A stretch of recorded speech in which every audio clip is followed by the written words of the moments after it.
Então, então a ideia seria a gente recorrer, enfim, buscar os meios naturais para a gente se conectar, para a gente se relacionar e ter, sem dúvida, um bom relacionamento e ter conexão, e conexão verdadeira, né? Enfim. Só que sempre lembrando que não é baseado não é baseado nesses meios naturais, nessa diplomacia, nesses, enfim, governos e governantes que dão apoio para a gente, que a gente se baseia neles. Até na realidade é o contrário que nós devemos olhar, que Hashem possibilitou que, enfim, que tem esses governantes que eles nos apoiam, que eles estão nos apoiando, que eles nos apoiem. Mas sempre na realidade entendendo que dentro dessa natureza, desses meios naturais, na verdade existe aqui algo que transcende a natureza sem a gente perceber de maneira clara. E quanto mais a gente observa dessa maneira, mais vai acontecendo também essa proteção, que a gente possa enxergar, não de maneira clara, no sentido de Deus fazer um milagre e se revelar, mas no sentido, dentro da natureza, a gente conseguir ver esse crescimento. Mas o povo judeu acabou naquele momento entregando, enfim, e colocando a sua segurança nas mãos de Ahasverosh, considerando que ele era o meio pelo qual eles obteriam a sua segurança, e conferiram para ele, como a gente falou, a confiança nossa, a segurança depende dele, e está tudo certo, não precisamos, enfim, recorrer ao transcendental, aquilo que transcende a natureza. Só que o que aconteceu? Automaticamente você, então, se expôs à natureza, e a natureza, como a gente falou, faz parte da natureza, que tem pessoas que têm essa, enfim, que a Hashem colocou pessoas que têm essa vontade, Deus livre, essa maldade de querer destruir o povo judeu, e foi o que aconteceu, que aí Haman surgiu. Então, na verdade, a ideia principal, enfim, a ideia que Purim nos passa, né, que de acordo com o Rebbe, essa foi a frase talmúdica que falou que eles tiveram proveito. Qual foi o motivo que o povo judeu se tornou passível e merecedor de pena capital, de serem aniquilados? Porque eles tiveram proveito da refeição do Ahasverosh. Não quer dizer que eles fizeram alguma coisa errada, alguma veira, mas quer dizer que no espírito, quer dizer que na ideia espiritual, aquilo que é o espírito do povo judeu, aquilo que é a base do povo judeu, isso que estava sendo mudado quando eles tiveram proveito naquele momento. Comeram até cajé, estava sendo mudado a forma como eles queriam se comportar, como eles queriam se conduzir. Eles falaram, a gente quer ter proveito do banquete de Ahasverosh, nós queremos ser como eles. A ideia é parecida, né, com relação à ideia do rei. No judaísmo, a gente vê que a Torá, o que a Torá é a favor de nós colocarmos um rei sobre nós ou não. Então, é conhecido, nós temos o rei Davi, temos o rei Saul, mas é interessante que na Torá, primeiramente, existe uma mitzvah. Antes a gente é alertado, né? Então, na Torá em si, assim, existe uma mitzvah de colocar um rei, mas é interessante a forma como a Torá estabelece essa mitzvah. Como a Torá ela escreve, enfim, né?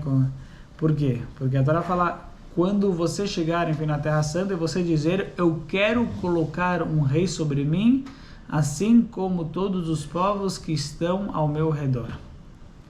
Quer dizer, essa forma da Torá ela escrever, essa forma da Torá ela se comunicar, ela não coloca direto, você tem uma necessidade de colocar um rei sobre vocês. Ela coloca, quando vocês chegarem lá e disserem, soma, que eu quero colocar um rei sobre mim, assim como os outros reis, assim como os outros povos que estão ao meu redor, que rola hagoim asher sevivotai, acima alai melech. Então, a Torá fala pra gente, então som acima alei melech. Então coloque sobre você um rei. Só que primeiramente essa maneira da Torá se expressar é interessante. Mas mais ainda é que quando na prática o povo judeu vai ungir, vai nomear o rei. Quem foi o primeiro rei do povo judeu? O rei Saul. Quando o rei Saul vai ser nomeado, e a partir, enfim, né, vamos nomear e ungir o primeiro rei, Samuel.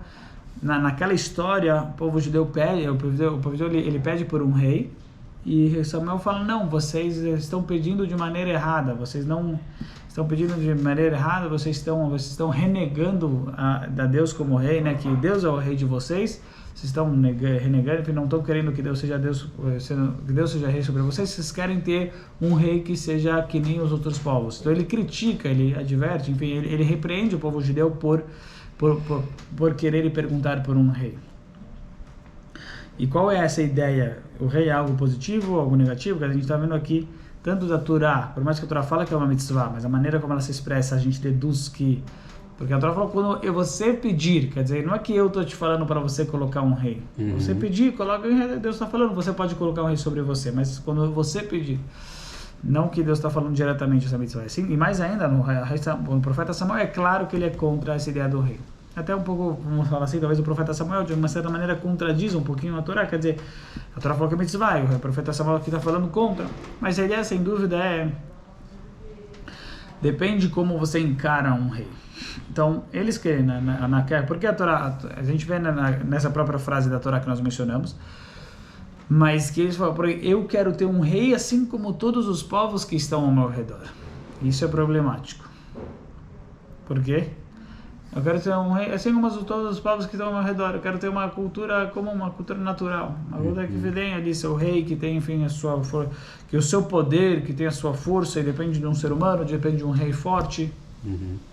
E de certa maneira, na realidade, o rei que ele vem representar, que ele é meu poder, quer dizer, ele na verdade eu estou debaixo do poder dele, ele é minha segurança, eu confio nele, a minha segurança depende dele.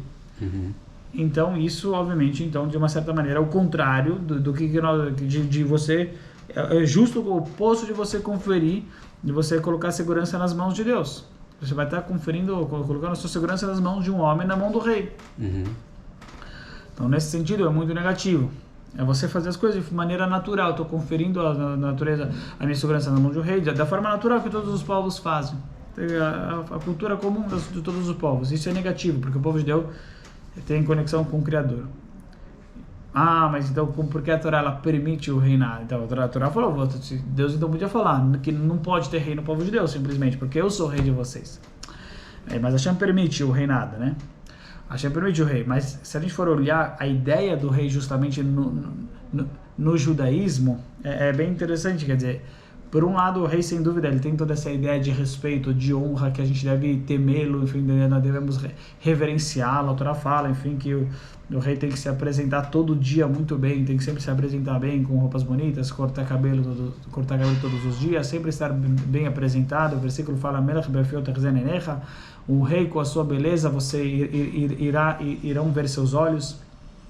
Então sempre falando da importância da pessoa do rei ser respeitado. Até tem leis, enfim, que se alguém faz contra o rei, ele tem pena capital, o rei teria esse direito de matar, enfim, certas situações que a gente percebe que a Torá dá muita respeito e honra ao rei.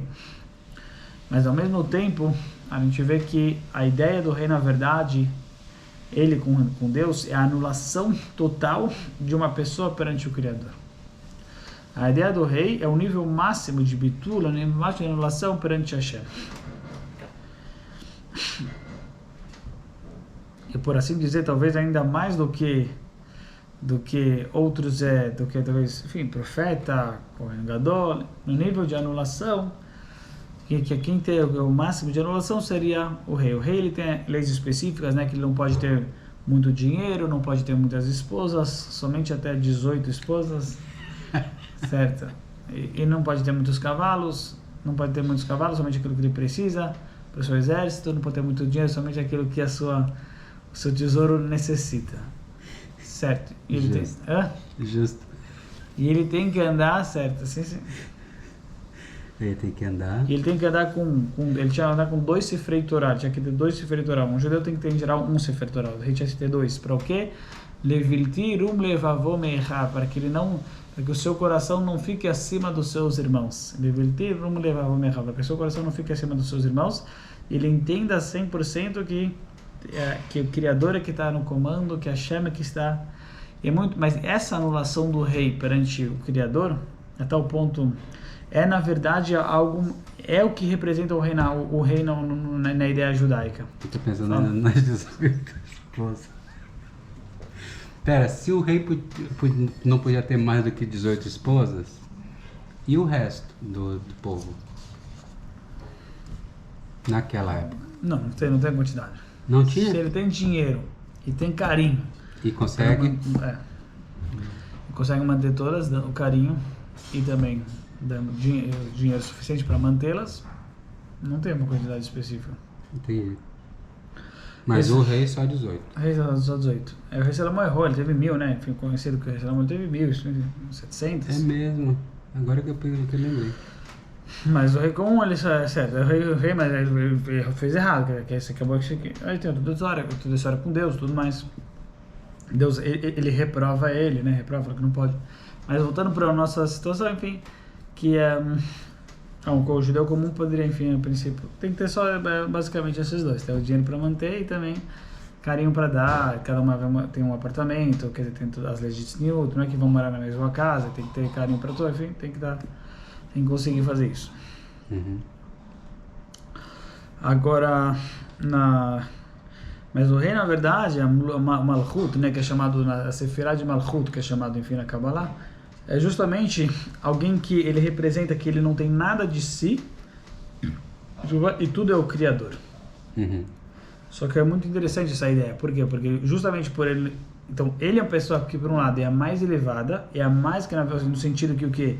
Que é a mais que tem a maior grandeza, porque Deus se revela. Deus se revela através dele, vamos chamar assim. Então, ele é o... Só que, ao mesmo tempo...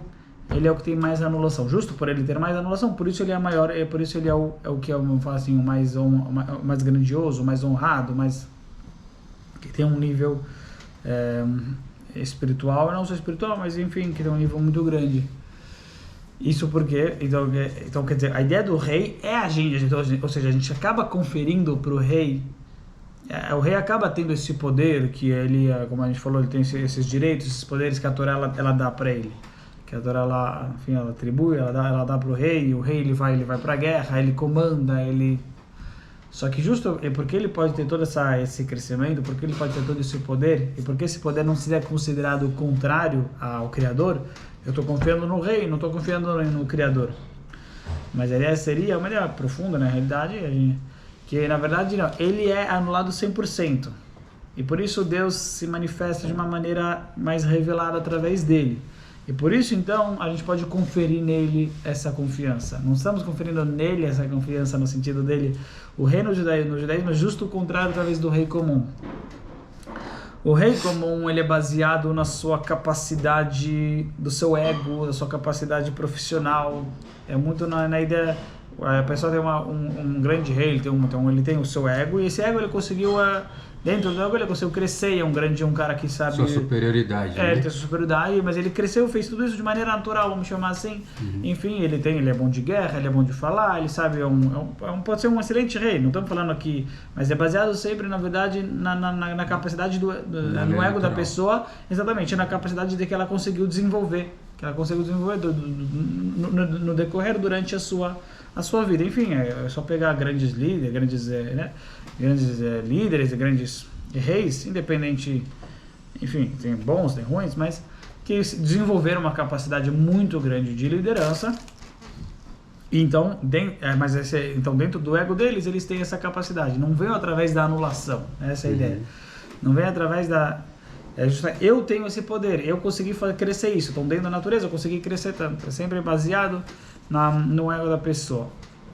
Aqui no rei é justo o contrário, ele se anulou 100% perante o Criador, e por isso então ele acaba se manifestando através deles essa grandeza. Isso que o rei ele acaba, enfim, sem dúvida que também é de maneira natural também, mas é isso que ele é um grande líder, isso que o rei ele é uma pessoa que acho que ele que ganha as guerras.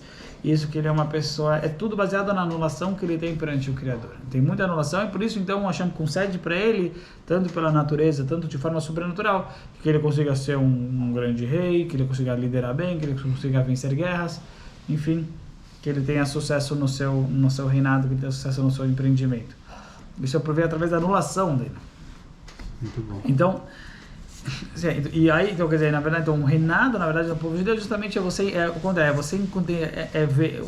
você entender uma pessoa que ela está 100% anulada perante Deus, e por isso Deus se manifesta através dele, e por isso eu confio nele, por assim dizer. E é muito interessante essa ideia do reinado, porque ela é trazida, essa ideia de rei também é trazida com relação na verdade, a tzadikim na realidade. Essa mesma pergunta que eu acabei de falar que temos com relação a rei, né? Como funciona? Rei parece uma coisa que é... Eu não estou confiando, tô colocando a minha confiança no rei, não no criador. Mas também existe essa ideia com relação a tzadikim, enfim. Principalmente, enfim, Hassan Chabad, que fala muito do Rebbe, que fala muito... Então, qual seria a ideia que é? Por que isso... estou confiando, estou pedindo brahá, enfim, o que está acontecendo exatamente?